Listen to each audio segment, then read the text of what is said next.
You can count on trees for the air you breathe. May I request everyone to please stand? Okay, Mr. Holy Statue, Father, the Son, the Holy Spirit, Amen. Okay, good morning, class. Good morning, ma'am. Okay, before you take your seat, can you please take a piece of paper under the chair? Okay, now settle down. So, who among you can tell me about our discussion last week? Yes, Ms. Kalaya. For last meeting, we discussed about the introduction of economy, introductions of legal and finance. Okay, very good. So, for today,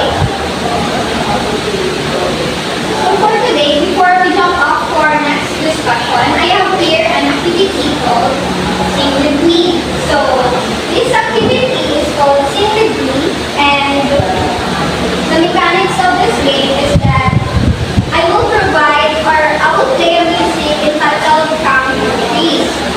I will play it twice, and after that, the students must fill the gaps with the right meaning words in the space provided. Am I clear? Yes, ma'am. Okay. I will play the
Okay, now, who wants to answer the first? Yes, Miss.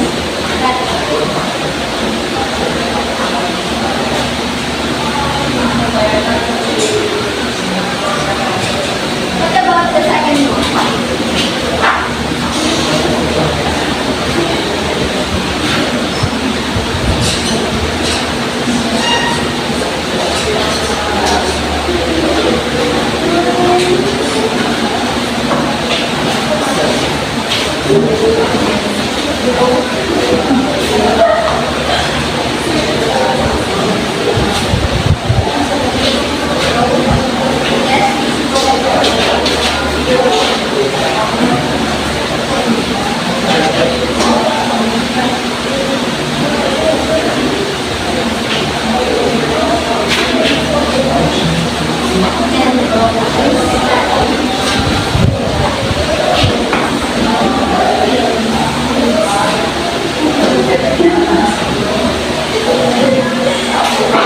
Okay, very good.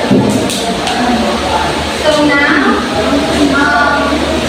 did you enjoy our activity? Yes, ma'am. Okay, so before we move on to our lesson proper, we have another activity for you. It's my class.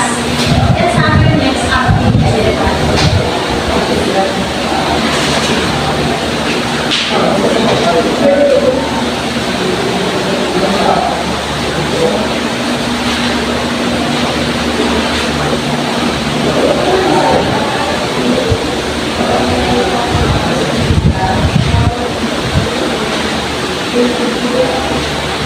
I have here a spider web.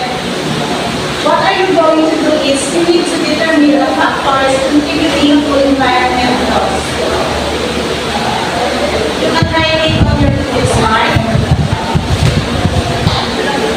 After that, you will attach your answer at the spider web chart.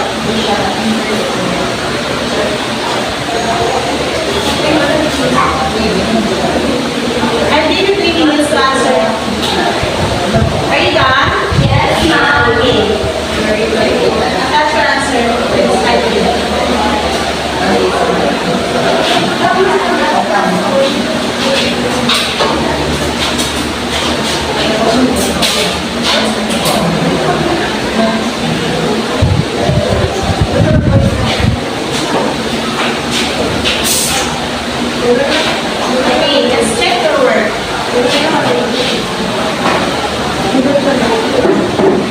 Please read. Deforestation, waste, overpopulation, pollution. And those are factors contributing to environment loss. So, class, I have a question. What did you notice from the activity plan? Yes, please. The activity we had is talk about the factors contributing to environmental loss. Okay, very good. So, who can guess what is our topic all about?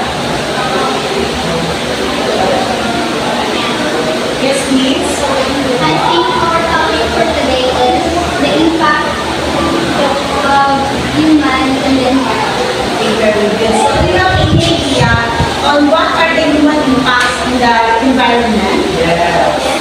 Okay, very good. So, before we start our proper discussion, may I request everyone to please read our objectives.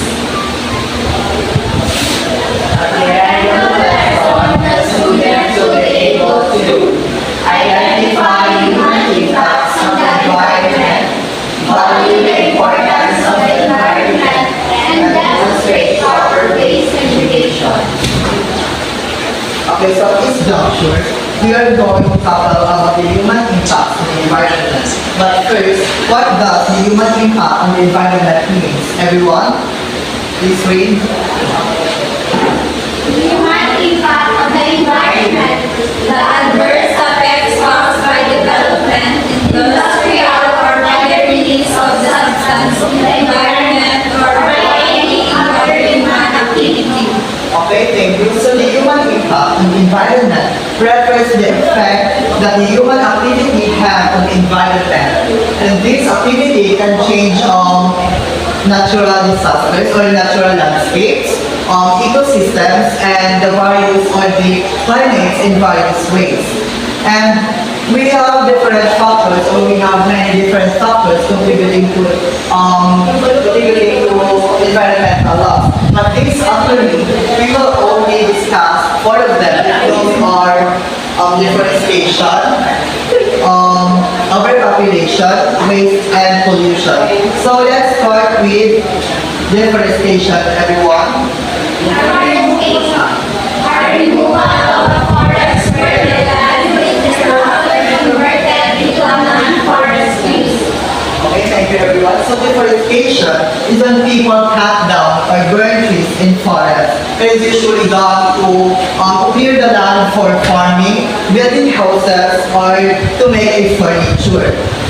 So now, who among you here knows what could be the effect or what could be the result after people cut down the environment in the forest? Anyone? Yes? Habitat loss. Okay, habitat loss. And of course, the soil erosion. And the climate change, of course, and it reduces oxygen. Now that you have understand deforestation, let's proceed to overpopulation. Taurus. Again. The number of people in an area that exceeds the capacity of the environment to support life at a decent standard of living. Okay, so overpopulation happens when people, or there are many people in one place for the resources available. So overpopulation can lead to problems like, anyone? Okay, pollution. And then it also affect, or it could lead to problems like the resources shortage, or the pollution, yes, and then the health issues. Now, to help to manage our population, we have to use resources properly and to plan for our future or yeah. And then next, let's proceed to another factor contributing to environmental loss, which is the waste. Everyone?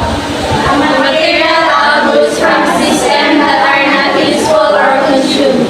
Okay, so waste is anything that we throw away because we no longer need or want it.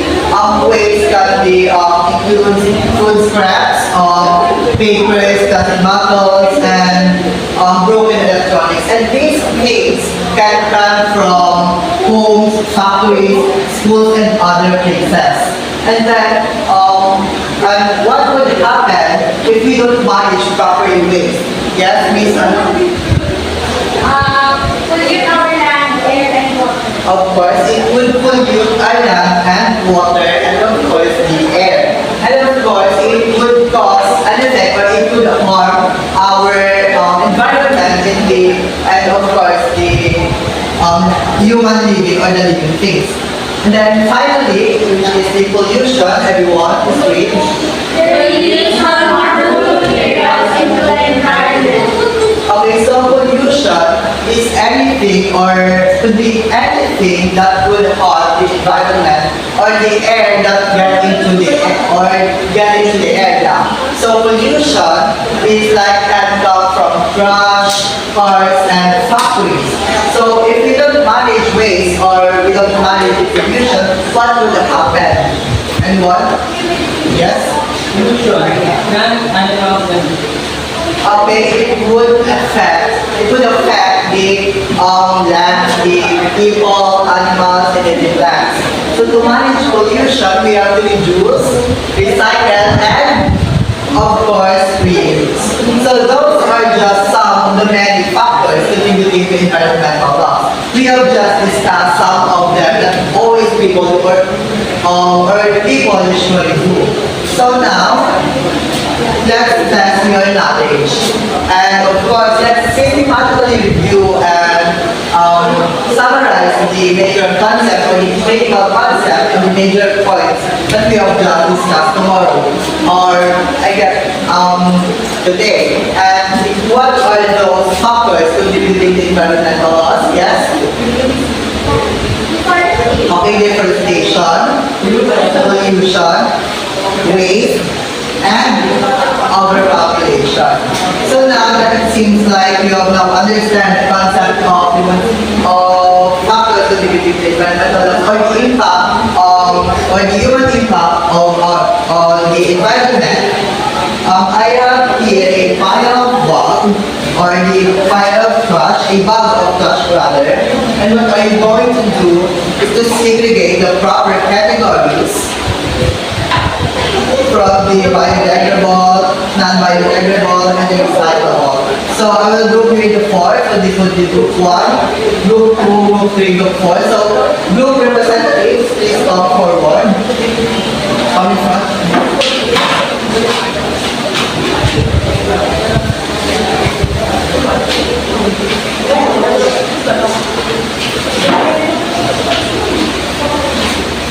Okay, representative of group 1 is come forward.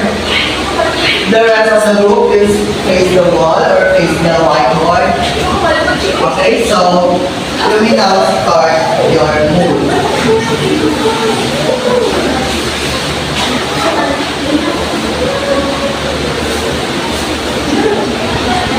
Okay, is that correct? Are you sure? Okay, very good.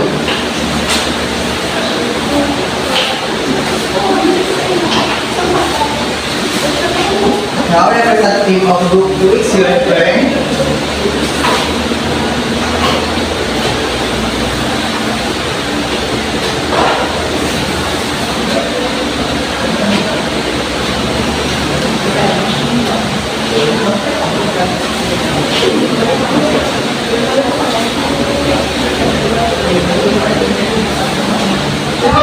Okay, very good. Now,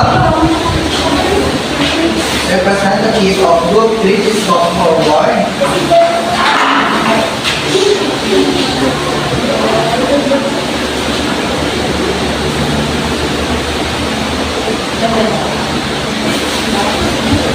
Okay, thank you. Is that your final move? Okay, very good. And the last representative of group 4 is come forward.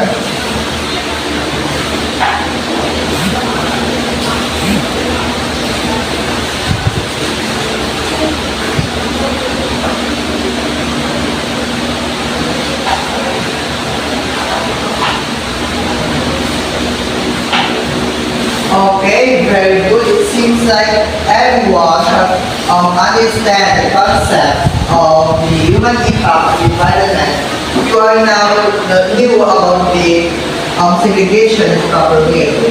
So, for your quiz, we are going to utilize the quiz lab. So, everyone, prepare your phones. Okay, so link will be sent into our GCs, and what are you going to do is to answer, of course, our quiz.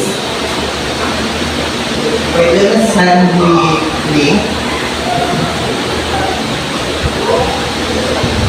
Okay, we now start.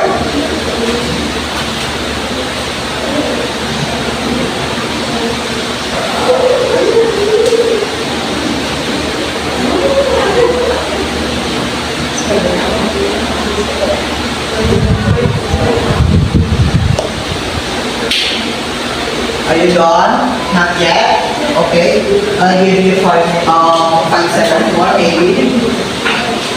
5, 4, 3, 2, and 1. So the others, let me check your score. Bautista.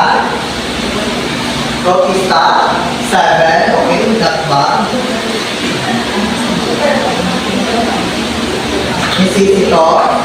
10. Wow, 10. Very good. Dati. 10. Wow. Dilan. 10. Okay, very good. You have now understand or you can now manage the human impact on the environment. So now let's proceed to our objectives if ever we attain or we obtain our objectives. Did we identify human impacts on the environment? Yes or no? Yes. Yes. Did we value the importance of the environment? Yes. Have we or did we demonstrate proper waste segregation? Yes. Okay, yes, very good.